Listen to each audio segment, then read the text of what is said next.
भाद्रपद शुक्ल पक्ष पद्मा एकादशी व्रत विधि व कथा। भादों के शुक्ल पक्ष की एकादशी पद्मा एकादशी के नाम से विख्यात है।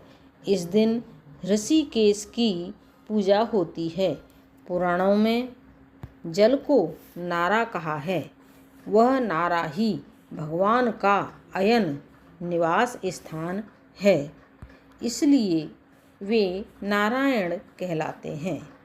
इस दिन भगवान विष्णु शेषशय्या पर शयन करते हुए करवट बदलते हैं, इसलिए इसे करवटनी एकादशी कहा जाता है। इस दिन लक्ष्मी का भी पूजन करते हैं। देवताओं ने अपने राज्य को पुनः पाने के लिए यह व्रत किया था। कथा। सूर्यवंश में मानधाता नामक सत्य प्रतिज्ञा और प्रतापी राजा हुए। मानधाता के राज्य की भूमि कामधेनु के समान फल देने वाली थी। फिर भी राज्य में 3 वर्षों तक वर्षा नहीं हुई।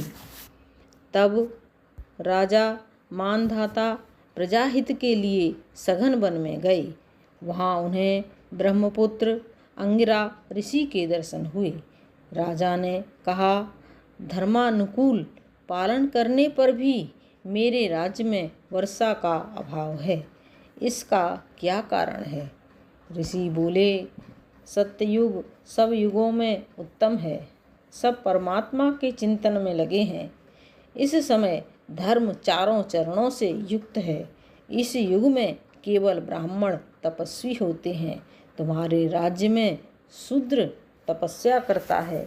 इसी कारण मेघ वर्षा नहीं करते। इसके प्रतिकार का यत्न करो, जिससे यह अनावृष्टि का दोष शांत हो। राजा ने कहा, यह तपस्या में लगा है, दूसरे निरपराध, मैं इसका अनिष्ट नहीं करूँगा। दोष शांति के लिए धर्मोपदेश दीजिए। ऋषि ने कहा, भाद्रपद शुक्ल पक्ष की पद्मा एकादशी का व्रत करो, जिससे उत्तम वृष्टि होगी। राजा ने व्रत किया और मेघ पानी बरसाने लगे।